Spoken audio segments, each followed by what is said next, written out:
Amén y amén. Muy buenos días, hermanos. ¿Cómo están ustedes? ¿Bien? ¿Sí? ¿Están bien? ¿Creyendo? Sí, por eso los veo aquí. Porque siguen creyendo y gloria a Dios por eso. Y gloria a Dios por la iglesia que está llena, ¿no? Gracias al Señor. Quedan algunos espacios por ahí. Por acá damos gracias al Señor por eso. Y en esta mañana quiero ir al sermón, a la palabra, para que Él nos hable a todos los que estamos aquí necesitados, como yo estoy necesitado también siempre de la palabra del Señor. Y vamos hoy a terminar la serie que hemos iniciado ya hace 8 semanas. Hoy es el octavo sermón. Y vamos a leer la última etapa de lo que he puesto y dispuesto para esta serie. Y vamos a estar entre el capítulo 44, verso 1 y el capítulo 45, verso 15. Es un rango amplio de textos que vamos a estudiar hoy día. No los vamos a leer todos al inicio. Solamente vamos a leer los primeros 9 versículos de esta serie de versículos que vamos a estudiar. Pero vamos a ir desenvolviendo las ideas a lo largo del sermón del resto del texto. Así que si usted me acompaña, por favor, a Génesis capítulo 44, versos del 1 al 9, por favor. Capítulo 44, versos del 1 al 9.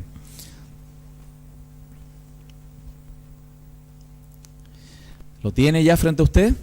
¿Sí? Ok. Dice así: mandó José al mayordomo de su casa, diciendo: llena de alimento los costales de estos varones, cuanto puedan llevar, y pon el dinero de cada uno en la boca de su costal. Y pondrás mi copa, la copa de plata, en la boca del costal del menor, con el dinero de su trigo. Y él hizo como dijo José.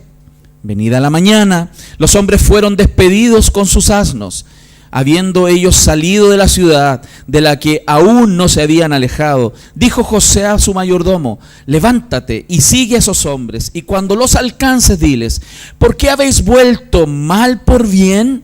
¿Por qué habéis robado mi copa de plata? ¿No es esta en la que bebe mi señor y por la que suele adivinar? Habéis hecho mal en lo que hicisteis.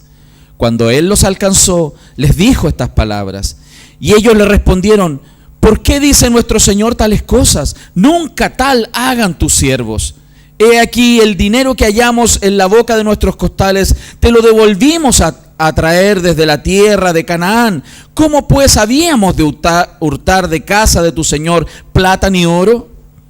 Aquel de tus siervos en quien fuere hallada la copa, que muera, y aún nosotros seremos siervos de mi señor. El gran tema de toda esta serie, hermanos, ha sido la esperanza para familias disfuncionales.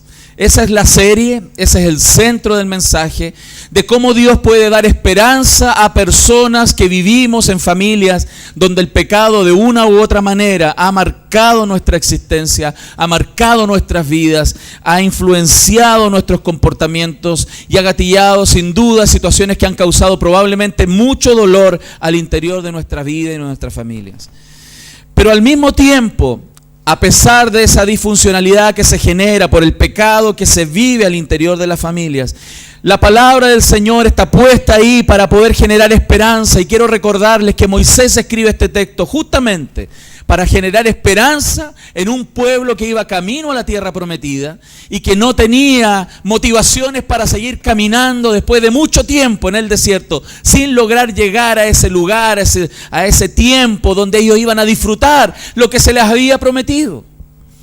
Y en ese escenario, Dios, mientras va trabajando en el corazón de José, mientras va trabajando el corazón de los hermanos, mientras Dios va trabajando en el corazón de Jacob el padre, vamos viendo cómo Dios va urdiendo todo un proceso en la vida de estas personas para transformar. Y aquella transformación real, genuina y profunda es sin duda el testimonio para nosotros que podemos tener hoy día esperanza de transformación también en nuestras propias familias. Esto es importante, porque vamos a ver hoy día a José siendo desafiados al perdón profundo, no un perdón de boca, No un perdón por conveniencia, sino un perdón real, un perdón genuino, un perdón motivado por el Evangelio, que es aquel perdón que solamente puede transformar la vida y los corazones de la gente. Un perdón que nace del Evangelio, un perdón que nace de la gracia y que puede sin duda transformar corazones de piedra, hermano, en corazones de carne. Y eso es tremendo, hermano, porque cuando hablamos de perdón, cuando vemos que el perdón es necesario, todos los que somos cristianos, todos los que llevan años en el Evangelio saben que perdonar es un mandamiento. Todos, y probablemente más de algún sermón hemos escuchado, o varios, y hemos leído libros, hemos leído artículos, y hemos hablado del perdón, quizás hemos enseñado del perdón. Pero vivir el perdón que la Biblia nos enseña, vivir el Evangelio profundo, vivir el Evangelio integral, que golpea el corazón y transforma las vidas, sin duda tiene como fuente y raíz el perdón que Dios quiere que vivamos.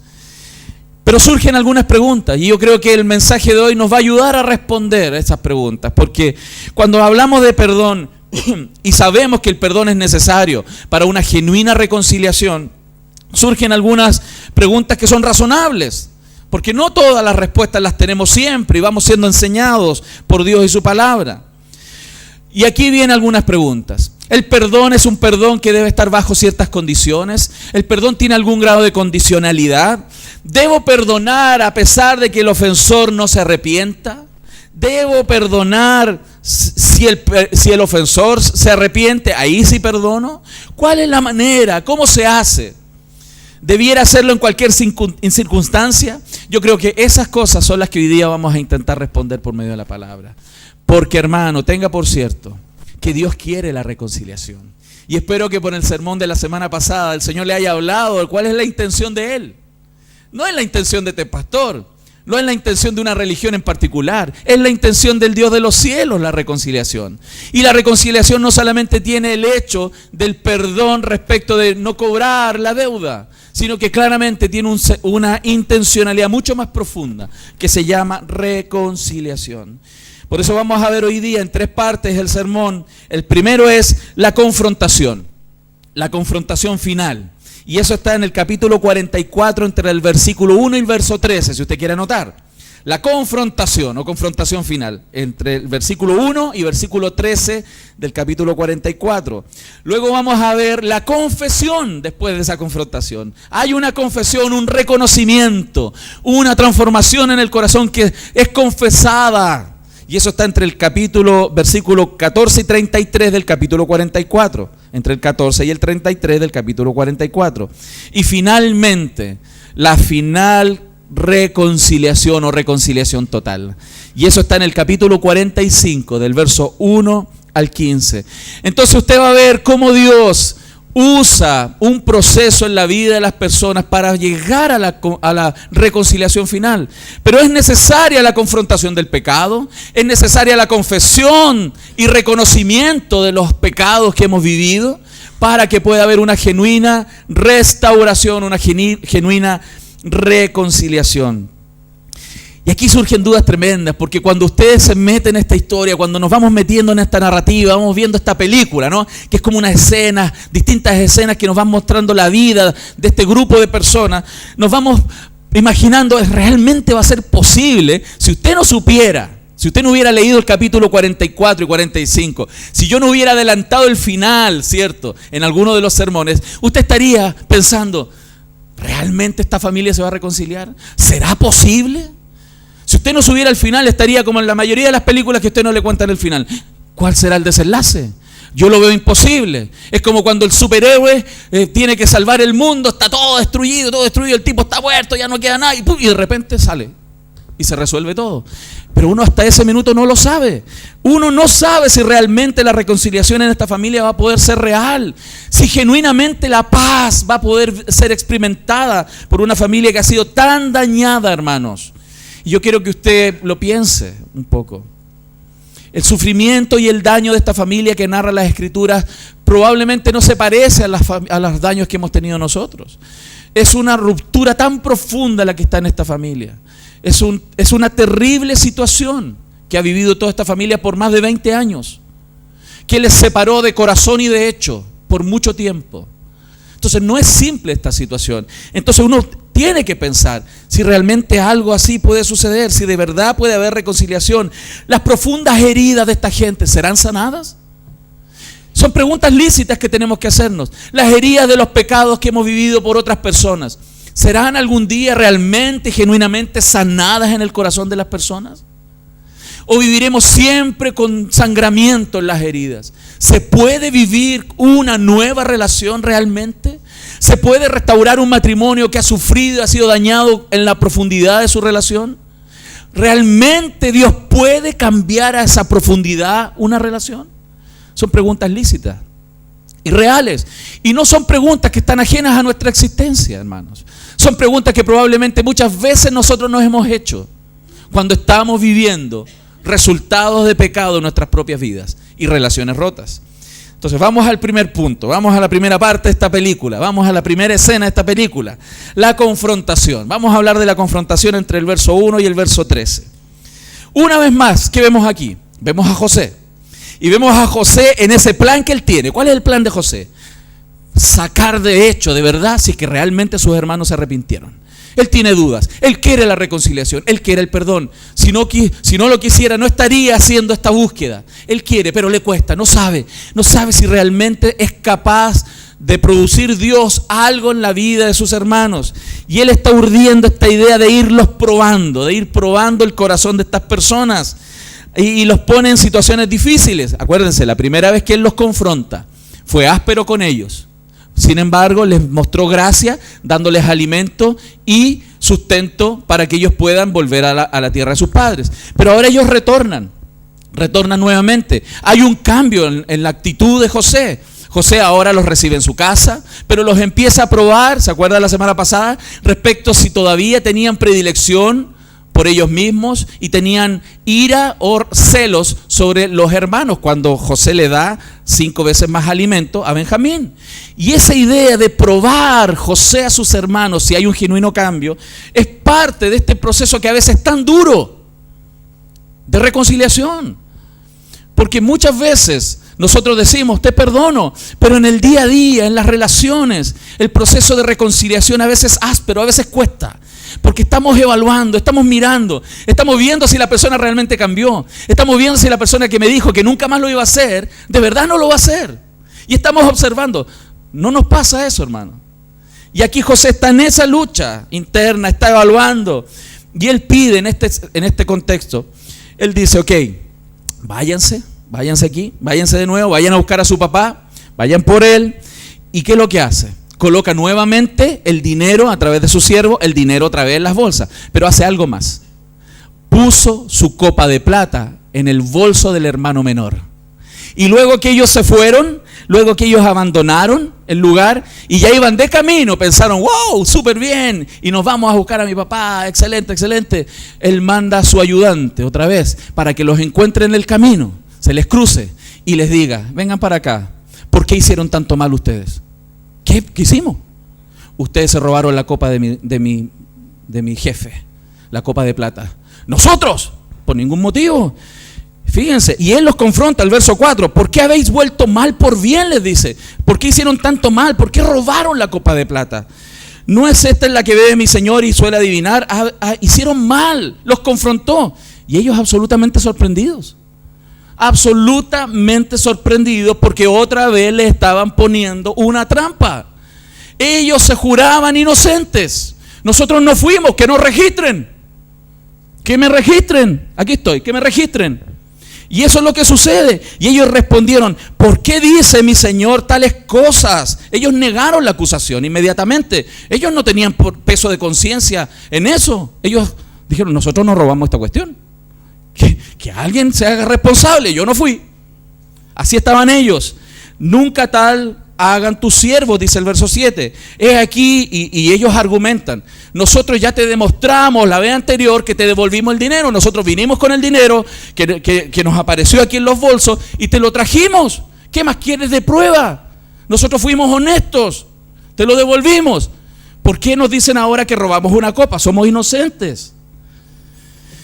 Y dice ahí el texto que estaban ahí en ese minuto. Y ellos, pero aquí hay algo muy importante que yo creo que es el primer aprendizaje para nosotros en esta mañana, muy concreto. En el verso 9, cuando ellos son confrontados con esta situación, ellos dicen algo muy relevante.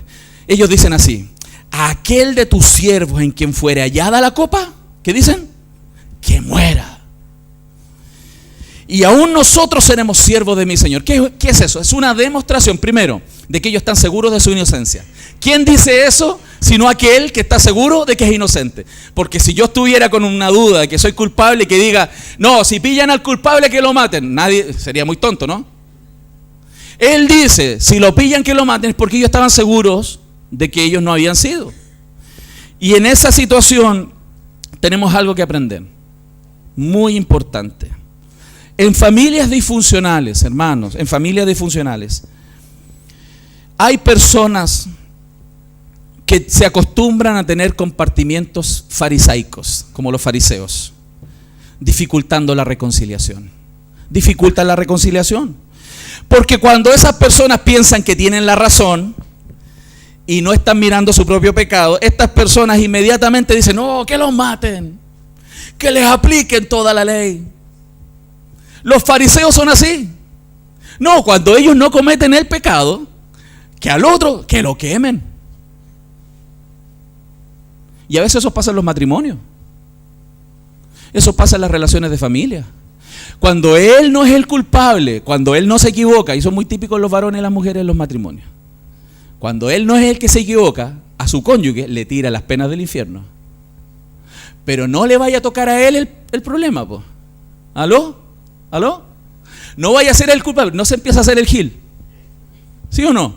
Ah, sí, me equivoqué. Ah, sí, verdad. Ese tipo de conducta farisea impide las reconciliaciones reales. Las impide.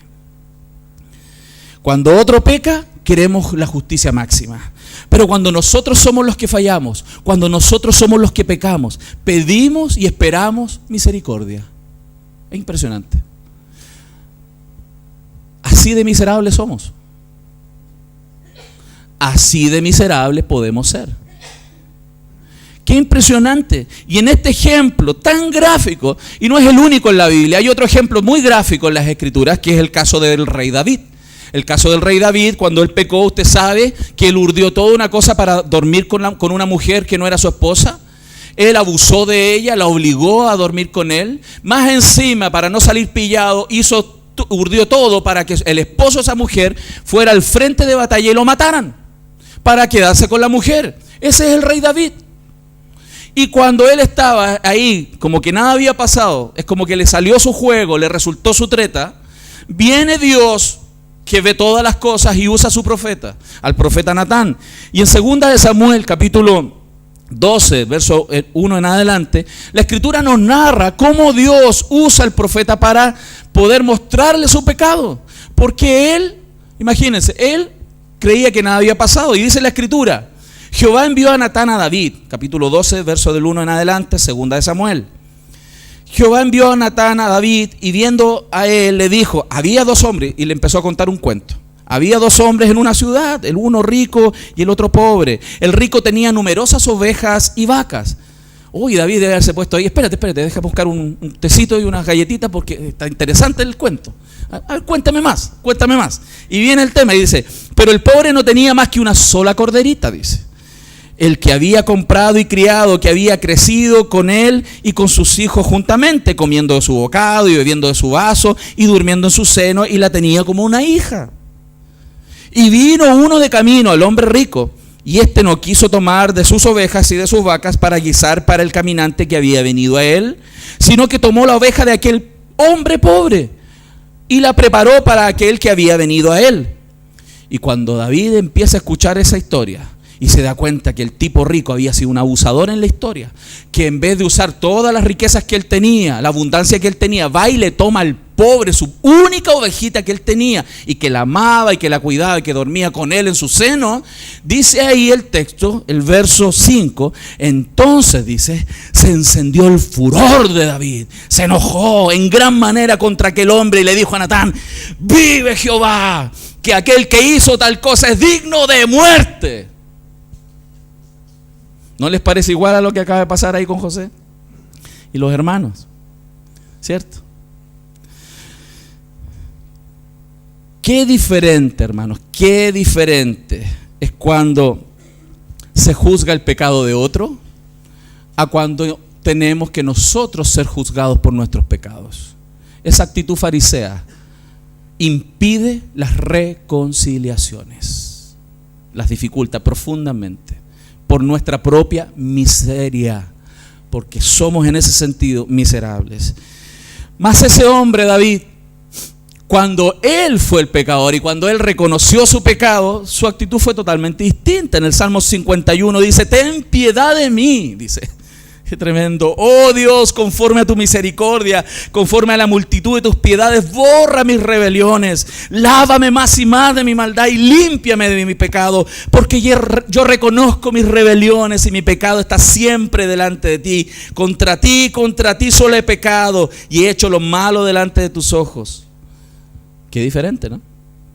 Qué diferente es cuando él es el pecador y es expuesto. El problema nuestro es que necesitamos en realidad ser mucho más expuestos para que haya un cambio en nuestra vida.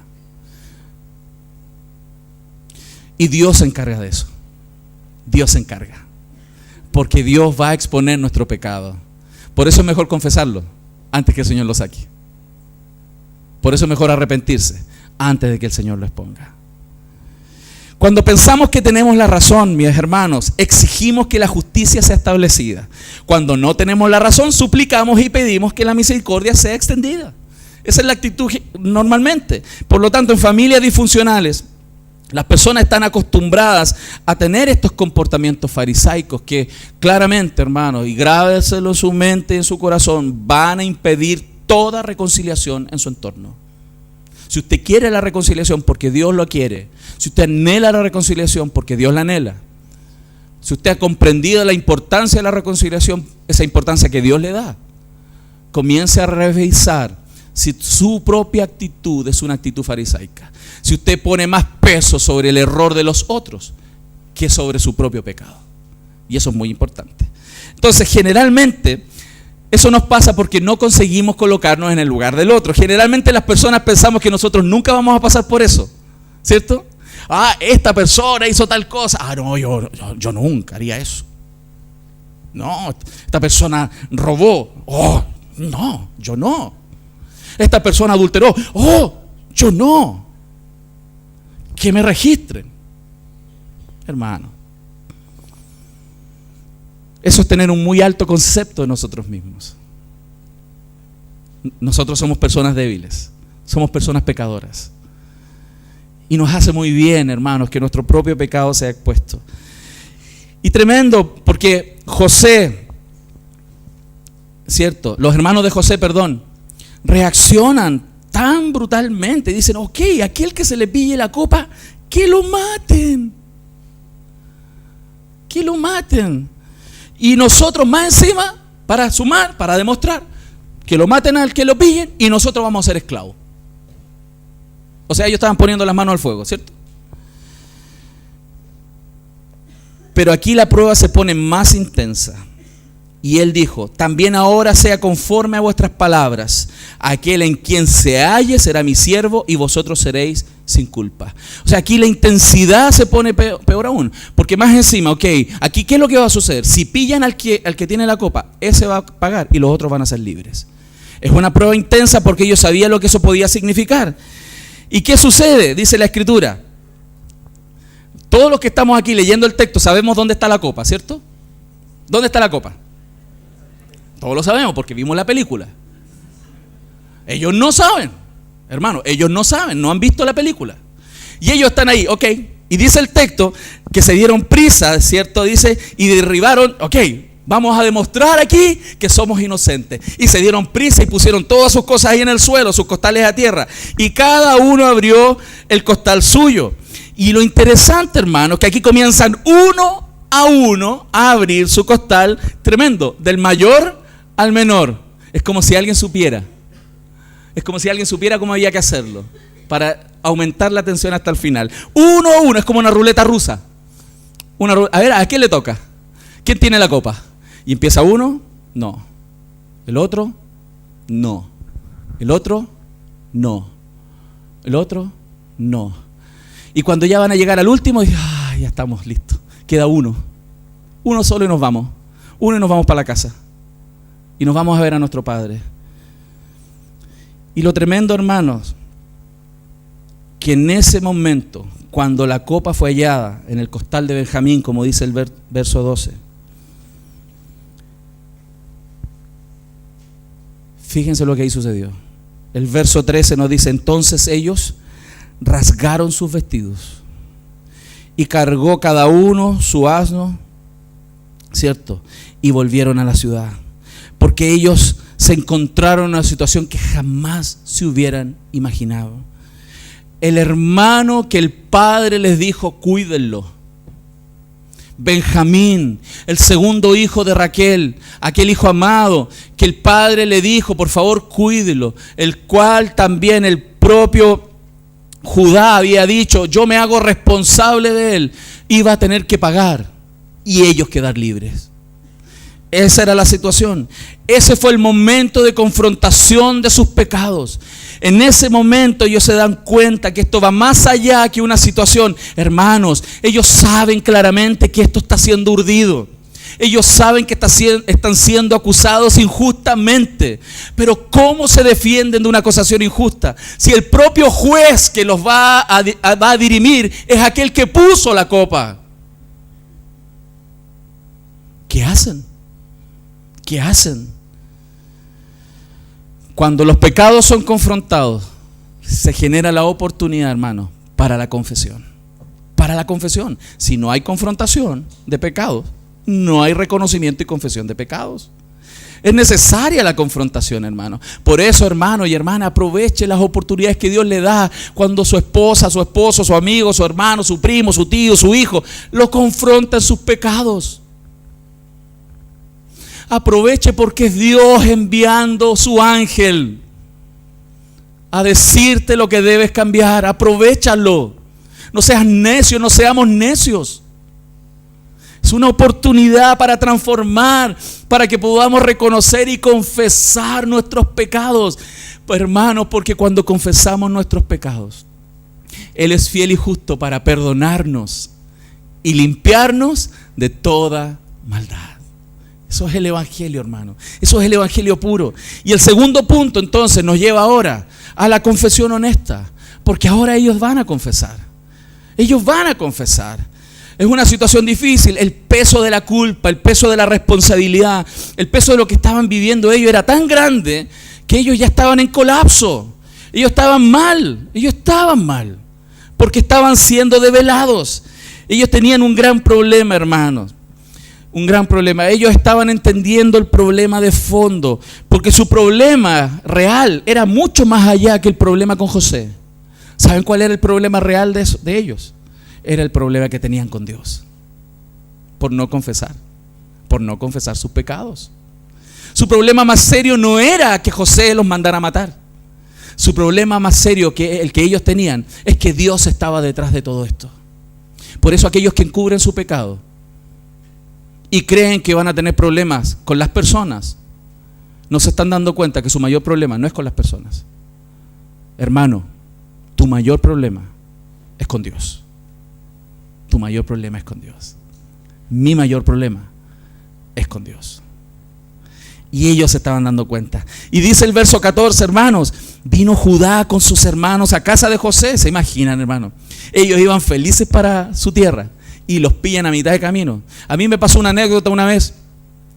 No guarda relación en la intensidad, pero eso de que tener que devolverte. Una vez iba para Argentina con unos parlantes que me encargaron unos pastores de la iglesia, con una carta, y en la aduana me dijeron, pasa, no hay problema, porque dijeron una donación, ahí en la aduana argentina. Y voy súper bien, iba con mi esposa, ya veníamos bajando la cordillera y hay un control como 20 kilómetros más adelante y nos paran. ¿Qué hace? No, es que eran argentinos. Y me dijo, ¿usted se pasó el control y no revisaron, usted traía mercadería? No, le dije, tiene que devolverse. Y me tuve que devolver, hermano, 20 kilómetros subiendo otra vez la cordillera, hasta arriba. Que estaba súper defraudado. Yo decía, ya iba pero súper bien, ya me estaba imaginando en Buenos Aires comiendo una parrilla. hermano, en Mendoza, para allá. Y me tuve que volver. ¿Se imaginan ellos? Donde más encima tenían que volver sin saber qué les iba a pasar. Si su vida estaba en manos de José, que en ese minuto ellos no sabían. Y dice el texto que vino Judá con sus hermanos a casa de José, verso 14, y que aún estaba allí. Y se postraron delante de él en tierra. Ellos entendían la situación, ellos sabían que no podían ser orgullosos. Ellos sabían que no podían decir, ¿y qué te pasó? ¿Y por qué no hiciste devolvernos? Ellos entendían que eran responsables. Ellos entendían que estaban delante de alguien que los iba a juzgar. Ellos fueron humildes y reconocieron. Y les dijo José, ¿qué acción es esta que habéis hecho? ¿No sabéis que un hombre como yo sabe adivinar? Lo está poniendo en problemas, ¿no? Entonces dijo Judá, hermanos, ¿qué diremos a mi señor? ¿Qué hablaremos o con qué nos justificaremos? Fíjense el texto. Dios ha hallado la maldad de tus siervos. Ellos entendían, hermanos, que detrás de todo esto no estaba solo José, estaba el Dios de los cielos. Hermanos, sobre nuestras vidas y nuestras familias hay un Dios que guía todas las cosas. Y eso es maravilloso. Hay un escáner espiritual funcionando 24 horas sobre nuestro corazón y sobre nuestras vidas y sobre nuestras familias. Todo está siendo grabado. Estamos en el principal reality show del mundo, donde todos los ojos del cielo están sobre nuestras vidas. Ángeles y demonios y el Dios de los cielos está observando todo lo que pensamos y hacemos cada día. Y ellos saben que ahí están porque Dios quiere exponer su maldad. He aquí, nosotros somos siervos de mi Señor, nosotros y también aquel en cuyo poder fue hallada la copa. Y ellos están siendo humildes y le están diciendo, nuestra vida, la vida de aquel que fue hallada la copa, estamos en tus manos, tú eres el Señor. Tú puedes hacer lo que quieras con nosotros. Pero detrás de todo esto sabemos que es el Señor el que está detrás de esto. Dios trajo luz a la culpa de esos siervos, hermanos. Dios trajo luz a su mente. Y qué maravilloso instante, hermanos, cuando algo suceda en tu mente y tu corazón. Cuando Dios te esté mostrando que eres culpable de algo, no pierdas la oportunidad. No la pierdas, porque después puede ser muy tarde. Puede ser muy tarde.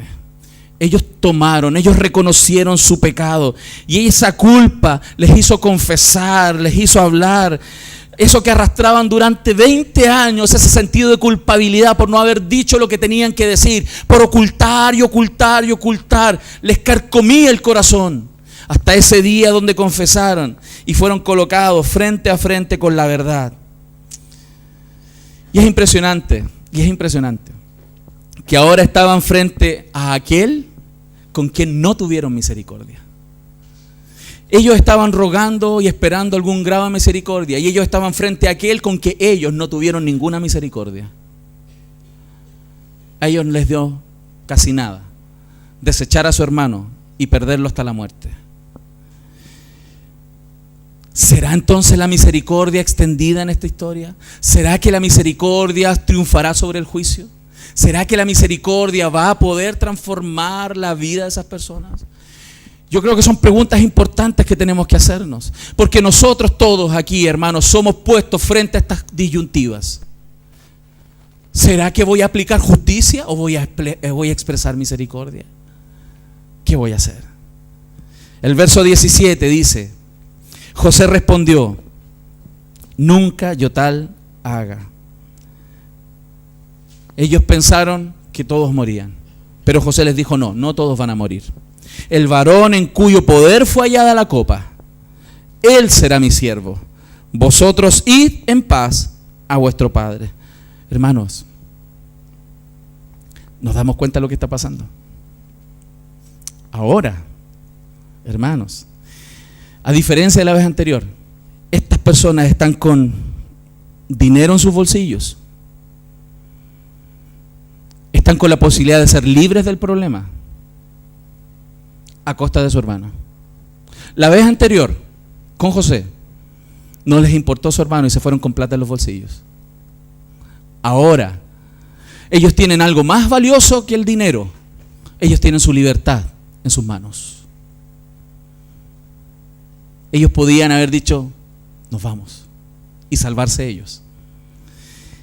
Y aquí, hermanos, viene en el texto una de las exposiciones, una de las narraciones más largas, una de las exposiciones de una persona más largas que están en Génesis, hermanos.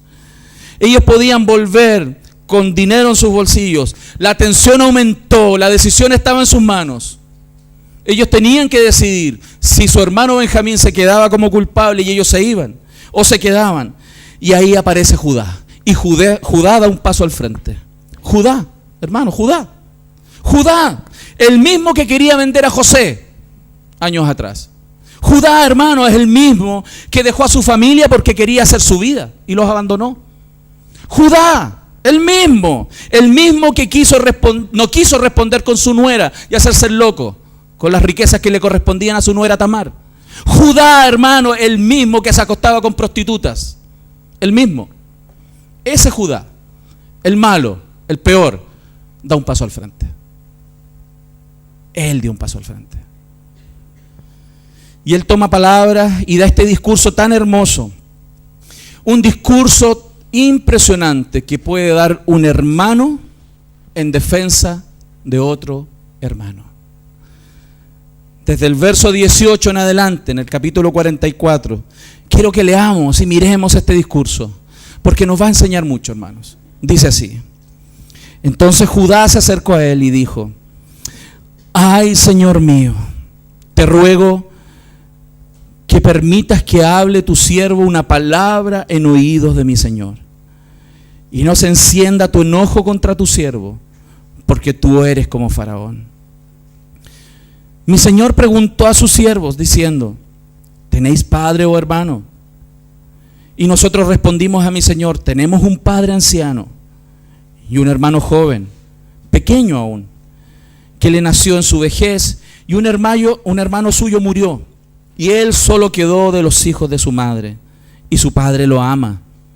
Y tú dijiste a tus siervos: traédmelo, y pondré mis ojos sobre él.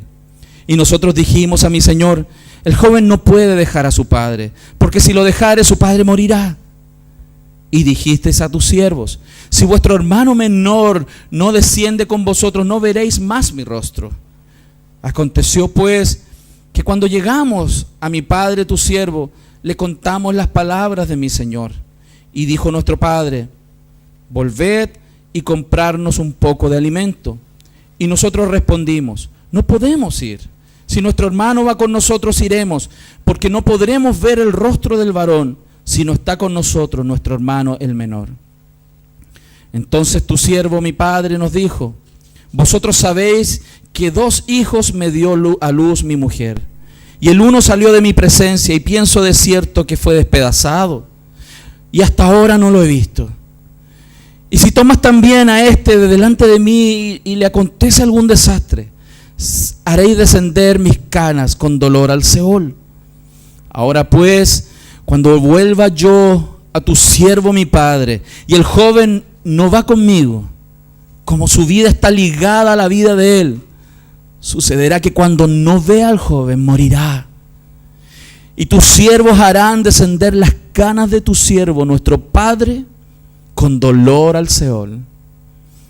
Como tu siervo salió por fiador del joven con mi padre, diciendo: si no te lo vuelvo a traer, entonces yo seré culpable ante mi padre para siempre.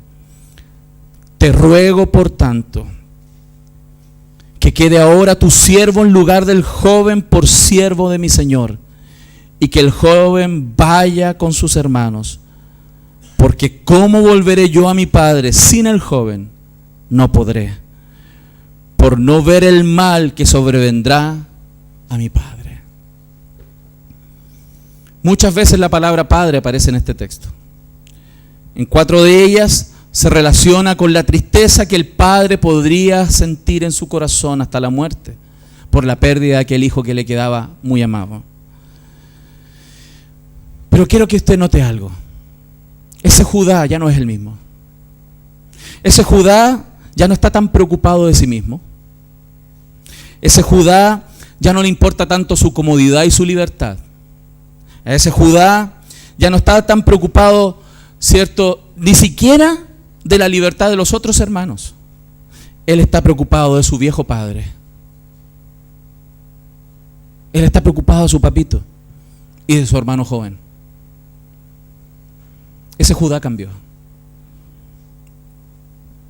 Ese Judá, hermanos, está dispuesto a sustituir a su hermano. Y este es un ejemplo maravilloso donde es el ejemplo de sustitución que Cristo hizo por nosotros, donde su vida fue puesta en propiciación por nuestras vidas. Judá estaba mostrando lo valioso que es poner la vida por otro, a pesar de que el costo lo asuma uno. Estaba mostrando lo que es el evangelio, lo que es cristianismo puro. Porque cristianismo no es ir a la iglesia los domingos. Cristianismo no es cumplir algunos mandamientos. Cristianismo es poner la vida en lugar de otros. La gracia de Dios triunfa, hermanos, sobre las desgracias de familias disfuncionales. Y esta gracia hermosa es poderosa para producir carácter piadoso en la gente, hermanos. En aquellas personas donde nada se espera. En aquellas personas donde nada se espera, Dios puede trabajar y hacer un cambio. Como en nosotros, hermanos. Como en nosotros. Yo creo que usted cuando lee Génesis 38 y mira quién es Judá, y vamos en esa etapa de la película y vemos cómo es Judá y lo truculento y en buen chileno lo desgraciado que ha sido en su vida, y lo desgraciado que fue con Tamar, y todo lo que urdió y abusó de su poder y su lugar y su posición. A esa altura de la película era impensado que pudiéramos observar un Judá transformado dando su vida por otro. Hermanos, pero Dios puede hacer eso. Si tú crees que tu esposo nunca va a cambiar, no conoces al Señor de los cielos. Si tú crees que tu esposa nunca va a cambiar, es porque no hemos conocido el poder que tiene el Señor. Si tú crees que tu hijo nunca va a llegar a los pies de Cristo, es que tú todavía no conoces quién es Dios. Porque Dios sí puede hacerlo. Dios es capaz de hacerlo. Dios es capaz de cambiar personas como Judá al punto de poder entregar la vida por otro. ¿Cuántos dicen amén? Judá ahora está preocupado de su hermano, preocupado de su padre. Todo ha cambiado y esto nos lleva al último punto del sermón. Cuando hay confrontación de los pecados, cuando hay confesión y reconocimiento de la maldad, se puede producir la maravillosa reconciliación. La escena que se nos muestra ahora es un José que no puede contener el llanto. Es un José que está quebrantado, absolutamente quebrantado. Y él comienza a hablar entre sollozos, hermanos. Entre sollozos, no puede hablar, él llora amargamente y profundamente, desgarrado. Porque lo que está pasando en ese minuto él no lo puede creer. Él está asombrado y atónito. El verso 1 del capítulo 45 dice: no podía ya José contenerse delante de todos los que estaban al lado suyo y clamó: haced salir a todos en presencia, haced salir de mi presencia a todos. Y no quedó nadie con él al darse a conocer José a sus hermanos. Hermanos, entonces se dio a llorar a gritos. Y oyeron los egipcios y oyó también la casa de Faraón. Hermanos, sin duda ahora él ya no estaba hablando en egipcio, en su lengua de Egipto. Ahora él estaba hablando en hebreo, porque sus hermanos ahora le entendieron. Ahora les empezó a hablar en su lengua nativa, directamente a ellos. El verso 3 dice: y José dijo a sus hermanos: yo soy José. Yo soy José. ¿Vive aún mi padre?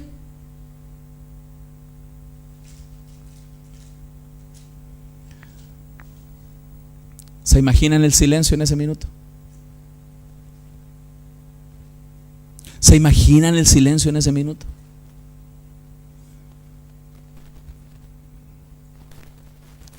Y sus hermanos no pudieron responderle, no pudieron responder, porque estaban turbados, dice el texto, delante de él. Hermanos, no sabían qué decir, no sabían qué responder. a aquel que ellos intentaron matar, aquel que fue sacado de su historia personal, aquellos que ellos quisieron borrar de su historia, estaba frente a ellos. Y ahora diciéndoles en su propia lengua: yo soy José. ¿Mi papá está vivo?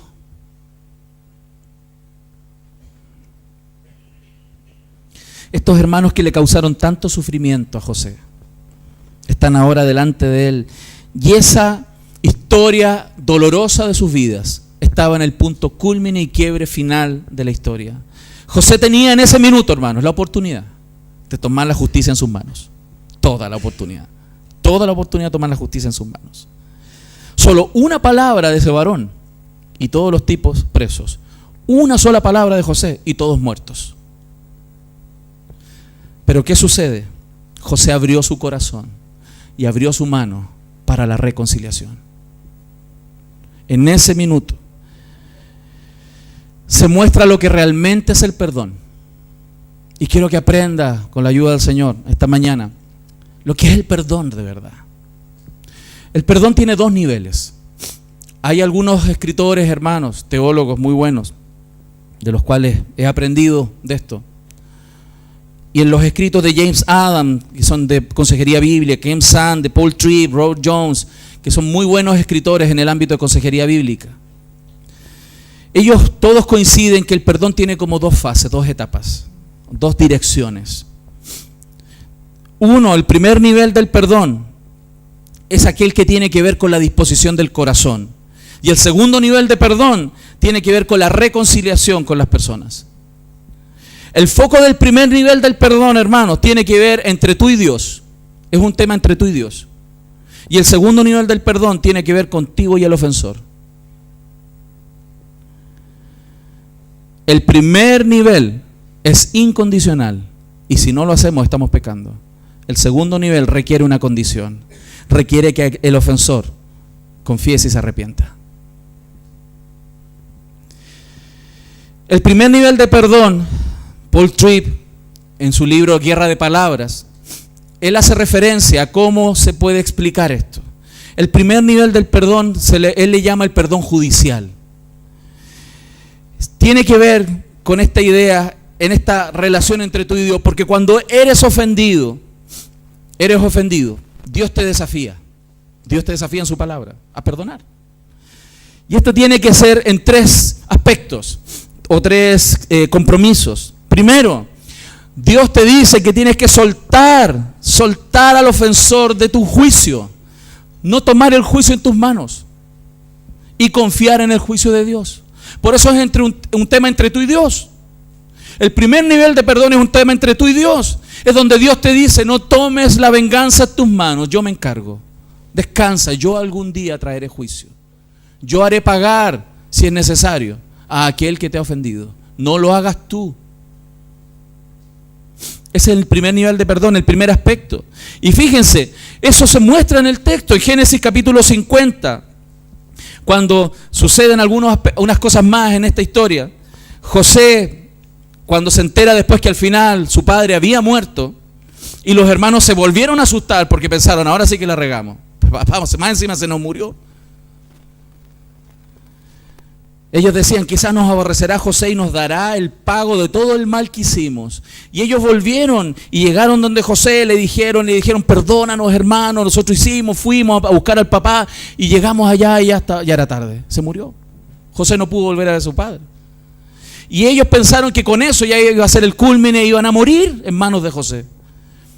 Pero ¿qué dijo José? No temas. ¿Acaso estoy yo en lugar de Dios?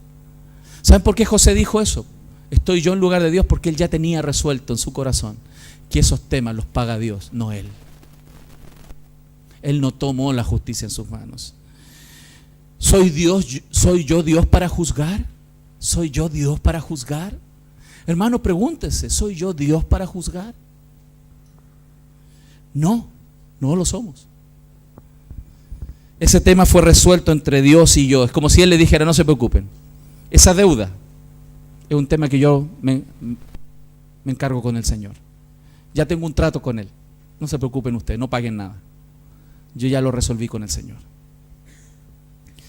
Pero al mismo tiempo, Dios nos demanda, en su segundo foco, vaciar el corazón y la amargura. Vaciar el corazón de amargura y resentimiento, porque los únicos perjudicados con eso somos nosotros mismos. José ya no habla con amargura de su corazón, y usted lo puede notar en estas palabras. Él ya no está amargado, él ya no tiene resentimiento. ¿Por qué, hermano? ¿Por qué no tiene resentimiento? Porque él sabe también que él es responsable de sus acciones. Él no puede actuar con resentimiento porque él pecaría.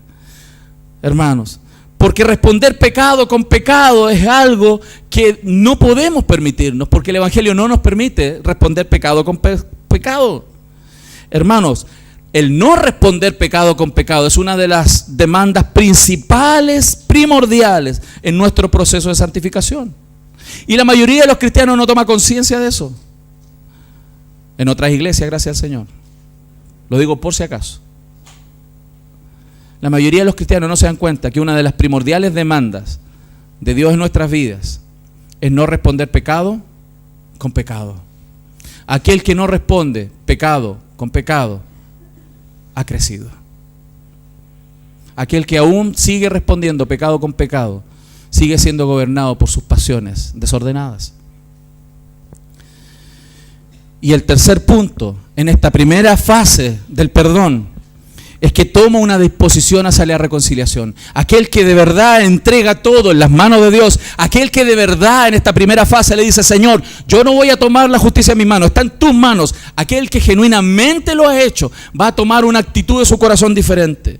Y el texto nos dice, así como lo hacía el Señor Jesús, ¿qué es lo que hacía Él? Él, cuando veía a la gente que lo agredía, ¿qué decía? Perdónalos, porque no saben lo que hacen. Fíjense qué tremendo, porque esa es una oportunidad donde tú le dices: Dios, tienen la oportunidad, por favor, dale la oportunidad a esta persona de reconciliarse contigo. Fíjense, Jesús cuando dijo: perdónalos, porque no saben lo que hacen, el Señor está diciendo: Señor, dale la oportunidad a esa gente que me está golpeando, que se puedan arrepentir y tener reconciliación contigo. Aquel que toma la justicia en sus manos niega las posibilidades para que esas personas se reconcilien con Dios. La cierra. Todo esto, que lo que José hacía, ¿sabe por qué lo hacía? Porque él estaba buscando la reconciliación. Recuerden cómo esto José lo estaba urdiendo, porque él quería la reconciliación. Y todo esto estaba sucediendo para que ellos fueran probados, pero él quería la reconciliación. Mas ahora llegamos entonces al segundo nivel del perdón. El primero es entre tú y Dios, con estos tres focos. Pero el segundo nivel del perdón es la reconciliación horizontal, la reconciliación relacional. Es la búsqueda de la reconciliación o comunión, la verdadera paz, el shalom que Dios espera en las relaciones. Es una genuina restauración. Es el compromiso del ofensor delante del ofendido. Es el compromiso del ofendido delante del ofensor. Es el compromiso de ambos delante del Señor de restaurar una relación. En ese momento, sin duda, la persona ya no piensa en la deuda. Por eso primero hay que resolver el tema entre Dios y uno. En ese minuto esa persona ha descansado del peso de la deuda y hoy día está en el plano, hermano, de poder restaurar. Y cuando está enfrentada a las circunstancias, cuando estamos enfrentados a las circunstancias, no usa el pasado como una cartita bajo la manga para tirársela en la cara a alguien. No usa el recuerdo y el pasado para enrostrarle al otro, porque el pasado ya está en las manos del Señor. En ese minuto, las personas son desafiadas a combatir la amargura con gracia. ¿Sabe cómo las cosas se reconcilian? Combatiendo la amargura con gracia, dando, amando, regalando. Fíjense el verso 4. Entonces dijo José a sus hermanos: acercaos ahora a mí. Piensen, les acaba de decir: yo soy su hermano. Ellos están paralizados frente a él, atónitos, y él viene y les dice: acérquense. ¿Y qué pasó? Y ellos se acercaron y él les dijo: yo soy José, vuestro hermano. Y no negó la verdad. El que vendiste en Egipto, el que vendiste en Egipto. pero ya no lo dice con amargura. Ahora pues, no os entristezcáis, ni os pese el haberme vendido acá. No te pese, porque para preservación de vida me envió Dios delante de vosotros. Ahora Él se acerca, hermanos, Él se acerca y les dice que, de verdad, hermano, todo lo que hicieron, es verdad, ahí pasó, pero no se pongan tristes, Lo que me hiciste, lo que me hicieron, me dolió, pero el Señor ha sanado mis heridas. El Señor ha sanado mi corazón. El Señor me ha dado hoy día la oportunidad maravillosa de que recuperemos nuestra relación, de que restauremos nuestra familia, de que restauremos 20 años de separación, de que intentemos recuperar todo lo que perdimos durante todos estos años. El verso 6 dice, pues ya ha habido 2 años de hambre en medio de la tierra y aún quedan 5 años en los cuales ni habrá arada ni siega. Y Dios me envió delante de vosotros para preservaros posteridad sobre la tierra, para daros vida por medio de gran liberación. Es más, Él entiende, Dios me está usando ahora para bendecirlos a ustedes. Son mi familia. Y Dios me está enviando a bendecirles. Así pues, no enviasteis acá vosotros, no lo enviasteis vosotros, sino Dios lo hizo, Dios los trajo, que me ha puesto por padre de Faraón y por señor de toda su casa y por gobernador de toda la tierra de Egipto. Qué tremendo. Porque ahora Él les bendice y Él les reconforta. Él paga con gracia aquel mal recibido. Él combate con gracia la propia amargura que puede llenar su propio corazón. Hermanos, eso es el Evangelio. Yo no estoy diciendo que eso sea fácil. Yo sé cuán difícil es también. Pero eso es el Evangelio. Hermanos, ¿por qué nos cuesta tanto? ¿Por qué? Es probable que una de las razones por qué no es tan difícil la reconciliación es porque nos falta imaginación de ponernos en el lugar del otro. No nos ponemos en el lugar de las otras personas que pecaron contra nosotros, porque todavía nos es difícil pensar que nosotros podemos estar en el mismo lugar de ellos algún día. Porque tenemos sin duda más tendencia a ver el pecado de otras personas que nuestro propio pecado. Hermanos, Dios está trabajando en nuestras vidas, principalmente para que nosotros notemos nuestro propio pecado. Dios no está abriendo nuestros ojos principalmente para que veamos el de otros, sino el nuestro.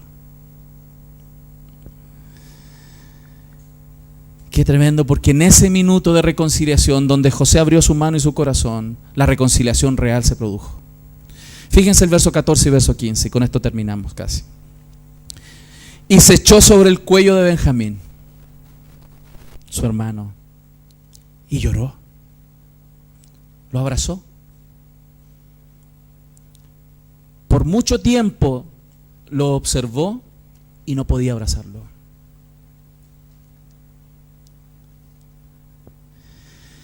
Y también Benjamín lloró sobre su cuello, verso 15.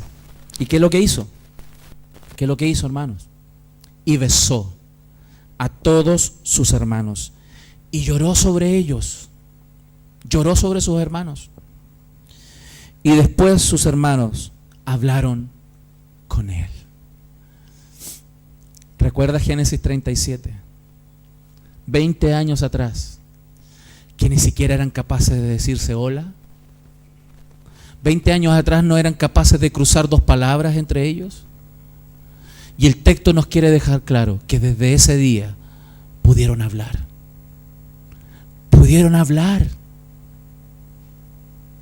Eso es el Evangelio. Hablaron entre ellos con amor, cosa que nunca habían logrado. Gloria a Dios por eso. Gloria a Dios. ¿A cuántos el Señor les habla en esto? Amén. Pero esta historia tan tremenda, tan existencial, tan real, tan cercana con nosotros, tan real hacia lo que nosotros mismos vivimos cada día, es una de las motivaciones por las cuales están escritas, para que entendamos. pero también para que comprendamos la historia de la reconciliación más grande que jamás ha existido, que es la reconciliación de Dios con los hombres. Es la historia del Evangelio, la historia de un padre que envió a su hijo a reconciliarse con sus ofensores. Él envió el sustituto, así como fue Judá. Jesús fue el sustituto nuestro. Él tomó nuestro lugar. Él vino a tomar las consecuencias de nuestro propio pecado. ¿Para qué? Para ser reconciliados con Dios. Lo que celebramos hoy día en Santa Cena es eso. Que hubo alguien que pagó por nosotros, que nos sustituyó para reconciliarnos con el Padre. Él tomó nuestro lugar para volvernos libres y caminar hacia el Padre cada día. Y tener a un Padre que nos ama. A pesar de que lo ofendimos, a pesar de que hemos vivido la vida que hemos querido, a pesar que no hemos vivido vidas adúlteras, hemos vivido vidas de fornicación, vidas de adulterio, vidas de mentira, vidas de robo, a pesar de que merecíamos el infierno, Cristo vino y sustituyó nuestro lugar. Por eso esta historia es una sombra que refleja, hermanos, hacia una pared maravillosa en el futuro, la historia de Jesucristo nuestro Señor.